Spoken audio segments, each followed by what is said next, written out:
सबने मेरी राम राम भाई। जय हमारी संस्कृति, जय हमारे गांव। मैं सुविक्की हरियाणवी चुनावी दंगल के तहत से हम फिर आए हैं। आज हमारे गले जो शख्सियत बैठे हैं बादली विधानसभा क्षेत्र तक कद्दावर नेता गंवाए, क्योंकि लगातार जो है आम आदमी पार्टी को मजबूती देने लग रहे हैं और बहुत जोर शोर से जो है वो अभी अलायंस जो इंडिया गठबंधन के तहत कांग्रेस पार्टी का साथ में मिलकर प्रचार करने लग रहे हैं।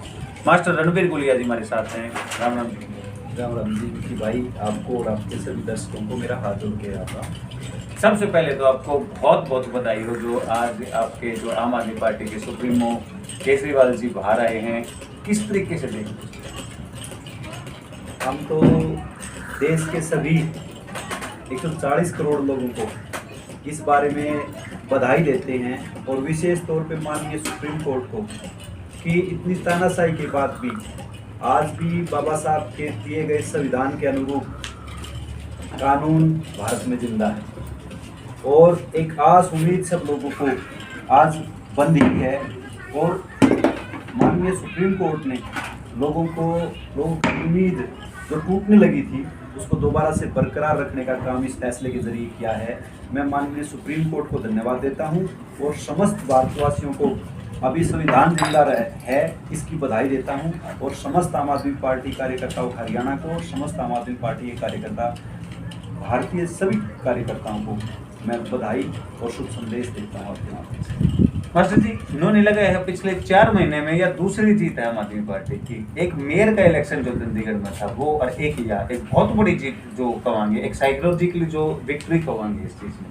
देखिए, एक बात है, एक लोगो है जो देश का भी लोगो है और उसमें लिखा जाता सत्यमेव जयते। वो शुरुआत से हमारा लोगो है कि सबकी सदा जीत होती है। हम सत्य पे हैं, सच्चाई पे हैं और सच्चाई की जीत होती है। ये भारत है, भारत के संविधान की जय है और भारत के कानून की जय है और भारतीय जनता पार्टी के झूठ की पराजय है और आम आदमी पार्टी के सच्चाई की जीत है। लोकसभा चुनाव चल रहे हैं, जो प्रचार चल रहा है उसमें कितनी भूमिका रहेगी? अभी मैं सिर्फ 3 स्टेट की बात करूंगा, दिल्ली की बात करूंगा, पंजाब की बात करूंगा, लास्ट में आएंगे हरियाणा पे। दिल्ली के अंदर आम आदमी पार्टी अलायंस में इंडिया गठबंधन के तहत चुनाव लड़ने लग रही है। 4 सीट जो हैं वो आम आदमी पार्टी की हैं, 3 सीट जो हैं वो कांग्रेस की हैं। बाहर जैसे ही आए हैं अरविंद केजरीवाल जी, कितनी मजबूती के साथ आम आदमी पार्टी अपना दावा पेश करेगी? देखिए, जनता बहुत समझदार है। जो ही अरविंद केजरीवाल जी को निर्दोष होने के बाद भी ईडी की कार्रवाई त्वरित रातों रात उनके ऊपर हुई, सबको पता था एक तानाशाही सरकार का हताशा और निराशा में उठाया गया कदम था और ये एक आत्मघाती गोल करने का काम भारतीय जनता पार्टी ने खुद कर लिया। जो ही अरविंद केजरीवाल जी को जेल में डाला, उनके प्रति जो सहानुभूति थी, उनके कामों के प्रति जो सहानुभूति जनता में थी, वो उभर के सामने आ गई। आपने भी देखा होगा वीडियो के माध्यम से, दिल्ली की जनता, पंजाब की जनता, हरियाणा की जनता, हर तरफ एक मैसेज गया कि एक सीधे सच्चे और काम करने वाले आदमी को इन लोगों ने अपने स्वार्थ के चलते उसको निर्दोष होने के उपरांत भी दंड देने का काम किया और तानाशाही रवैया अपनाते हुए एक तरह से देश के संविधान को नष्ट करने का काम किया। अरविंद केजरीवाल जी भारत के 75 साल के इतिहास में पहले मुख्यमंत्री थे जो मुख्यमंत्री होते हुए जिनको बगैर किसी सबूत के, बगैर किसी रिकवरी के, बगैर किसी ठोस कारण के जेल में डाल दिया गया। जनता सब देखी और उसी दौरान से वो सहानुभूति बन गई थी। अब वो अपने उपान पे आ जाएगी क्योंकि आज सत्य की जीत हुई, कानून की जीत हुई, संविधान की जीत हुई और अरविंद केजरीवाल जी जब अब बाहर आएंगे तो कार्यकर्ताओं का मनोबल और जनता का विश्वास जो डगमग सा होने लगा था इस सरकार के रवैये को देखते हुए अब दुगने उफान से बाहर निकलेगा। और अब देखना, दिल्ली की 7 सीटें भारतीय जनता पार्टी हारने जा रही है, इंडिया गठबंधन जीतने जा रहा है। पंजाब की 14 सीटें आम आदमी पार्टी जीतने जा रही है और कुरुक्षेत्र की सीट हम बहुत बड़े मार्जिन से हरियाणा में जीतने जा रहे हैं। कुरुक्षेत्र की बात करेंगे, कुरुक्षेत्र में लगातार जो है समीकरण तेजी से बदलने लग रहे हैं। डॉक्टर सुशील गुप्ता अपना जो है चुनावी प्रचार जैसे शुरू कराया था, स्टार्टिंग से लेकर अब तक जो है उनकी वेव से चलने लग रही है। नवीन जिंदल की हार लगभग निश्चित मानने लग रहे हैं लोग। एकदम तय ऐसा बदलाव के ऊपर देखा नहीं। देखिए, प्रजातंत्र में प्रजा मालिक होती है विकी जी। और जब प्रजा पे इन लोगों ने 10 साल की पूर्ण बहुमत की सरकार में लाठी डंडे और पानी की बौछारों में कमी ही नहीं छोड़ी, तो लोग त्रस्त हो चुके। महंगाई बेरोजगारी ने लोगों की कमर तोड़ी थी। अपने ही वादे करके लोग मुकर गए, अपने मैनिफेस्टो को 10 साल में लागू नहीं कर पाए, और आज भी ये जाति पाति और धर्म की बात पे वो जाके लोगों को रखना चाहते हैं। तीसरे प्लान में भी 2 पूर्ण बहुमत के प्लान के बाद भी ये एक काम अपना जनता को नहीं गिनवा पाए, तो जनता मूर्ख नहीं है। लोग बहुत समझदार हैं, जिम्मेवार भारत के नागरिक हैं, जिम्मेवार वोटर हैं। वो अरविंद केजरीवाल जी की जेल का जवाब तो वोट से देंगे ही देंगे। जो उनको पर्सनल, चाहे वो सरपंच हो, चाहे आशा वर्कर हो, चाहे पुरानी पेंशन की स्कीम की मांग को लेकर कर्मचारी हो, चाहे वो वकील हो, चाहे वो डॉक्टर हो, चाहे वो किसान हो, हर आदमी को, चाहे वो बहन बेटियां हो जो जंतर मंतर पे अपनी असमत को लेके बैठी थी, अपनी इज्जत को लेके बैठी थी, सबको पीटने का काम लोगों ने किया। आज जब जनता की बारी है, ये संविधान में 5 साल में एक बार मौका मिलता है, तो जनता माफ नहीं करेगी। अब जनता इनसे अब उल्टा हो गया है। पहले ये जनता को मार रहे थे, आगे आगे लोग थे, पीछे पीछे लठ लेके प्रशासन और सरकार थी। अब सरकार आगे आगे है और लठ लेके लोग आज इनके पीछे पीछे। रोहतक लोकसभा की बात करेंगे। रोहतक लोकसभा में लगातार जो इंडिया गठबंधन के तहत आम आदमी पार्टी के कार्यकर्ता कांग्रेस के साथ नजर आ रहे हैं। बादली क्षेत्र का आप आओ, बादली से आप कितनी मजबूती के साथ दीपेंद्र हुड्डा के हाथ मजबूत कर रहे हैं? देखिए, अगर मैं पर्सनल बादली गांव से संबंध रखता हूँ, बादली गांव की बात करूँ, तो पिछले चुनाव में दीपेंद्र जी वहाँ से लगभग 950 वोटों से जीते थे। उस दौरान समीकरण कुछ और थे।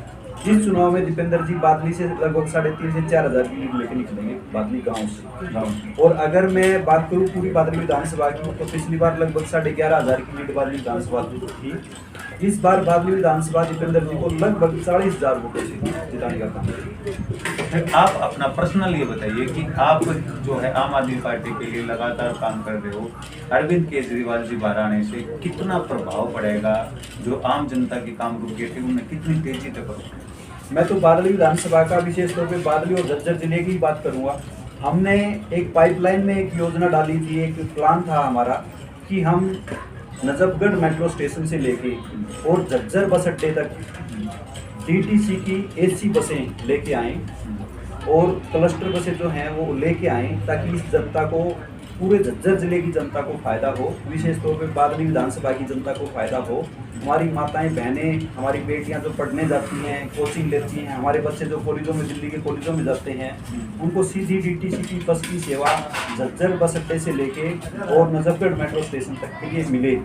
अरविंद केजरीवाल जी के अंदर जाने से वो सारा मामला, वो हमारी सारी योजना खटाई में पड़ गई थी।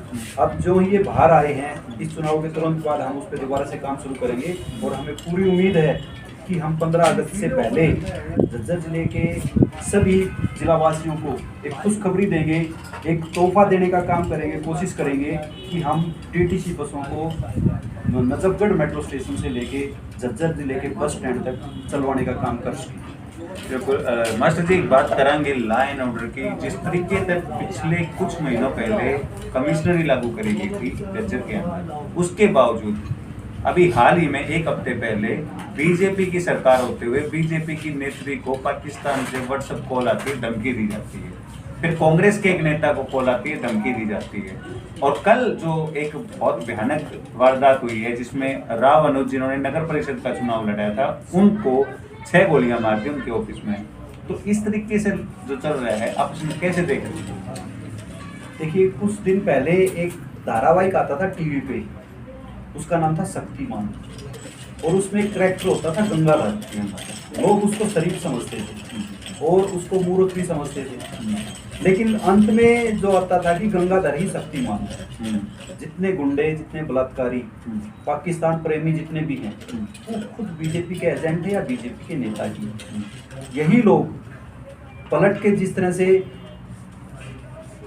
जब जनता के सामने कोई बात आती है तो ये बीजेपी के नेता और सफेदपोश लोग हैं, और जब अपराध और इस तरह की बात कोई कानून व्यवस्था की आती है तो फिर ये पर्दे के पीछे भी यही लोग बैठे। लेकिन महिलाओं की सुरक्षा इस मामले में बहुत खतरे में है। इस तरीके से माहौल चलेगा तो महिला सुरक्षा पे तो देश पहले ही देख चुका है। पहले तो रेसलर इस देश की शान बहन बेटियों को जंतर मंतर पे देश ने देखा, किस तरह से उनके साथ बदसलूकियाँ की गई, बालों से पकड़ के उनको घसीटा गया। एक दुराचारी ब्रजभूषण का सरेआम इन लोगों ने समर्थन किया और अब उसके बेटे को टिकट भी दे के उस घाव पे नमक लगाने का काम लोगों ने किया। उसके बाद जनता ने देखा कि किस तरह से मणिपुर में हमारी बहन बेटियां नग्न अवस्था में इस देश में पहली बार घुमा दी गई और भारतीय जनता पार्टी के बेशरम मुख्यमंत्री जो मणिपुर से थे उन्होंने खुद स्वीकार किया कि इस तरह की सैकड़ों घटनाएं मणिपुर में हुई। उसके बाद भी लोग अब बीजेपी से क्या उम्मीद करें, इसीलिए लोग हताश और निराश हैं। और इन लोगों ने जो कहा था उस वास्तव में जुमला साबित होकर रह गया है। अगर हम दो बातें इन्होंने कही थी, अभी पीछे 4 दिन पहले एक ताऊ जी ने हमें बताया था कि ये लोग गऊ और बहू की बात करते हैं, ना तो इनके पास गऊ है ना इनके पास बहू है। गऊ माता के नाम पे इन्होंने इलेक्ट्रॉन बॉन्ड का चंदा लेके और बीफ बेचने वाली कंपनियों से, गौ माता का मांस बेचने वाली कंपनियों से चंदा लेके इन्होंने साबित कर दिया कि धर्म के नाम पे सिर्फ राजनीति कर सकते हैं, धर्म के नाम पे कोई धार्मिक कार्य कर नहीं सकते हैं, धर्म को आगे बढ़ाने का काम नहीं कर सकते हैं, धर्म का नाश कर सकते हैं। और दूसरा, जब बहन बेटियों की बारी आती है तो सब देश के सामने उजागर है कि किस तरह से इन्होंने बहन बेटियों का तिरस्कार और निरादर करने का काम अपने 10 साल के पूर्ण बहुमत की सरकार भी की। अब जिस तरीके से 3 चरण के चुनाव हो चुके हैं, काफ़ी कम वोटिंग हुई है। हमारे जो मतदाता हैं बादली क्षेत्र के हैं, रोहतक लोकसभा के हैं, या फिर पूरे देश के मतदाता हैं, अपना आपके संदेश दें। मैं तो आपके माध्यम से यही संदेश दूंगा कि जो अत्याचार इन लोगों ने देश और प्रदेश की जनता के साथ किया है, 5 साल में हमें एक मौका मिला है उसका बदला लेने का। ईवीएम मशीन का जो बटन है वो इतनी जोर से इनके खिलाफ दबाओ कि इनको अपनी गर्दन पे ये महसूस हो कि ये जनता का दबाव है और जनता आपका गला दबाने को तैयार है। बहुत बहुत धन्यवाद मास्टर जी, फिर मिलते रहेंगे, फिर बात करते रहेंगे। बादली विधानसभा तय कद्दावर नेता मास्टर रणबीर गुलिया से बातचीत करी, फिर मिलते रहेंगे मास्टर जी, तो फिर बातचीत करवाते रहेंगे। ये पे काम कर दियो भाई, वीडियो ने घनी तो घनी शेयर कर दियो, चैनल ने सब्सक्राइब कर दियो। सब ने मेरे राम राम भाई, सब ने मेरे राम राम।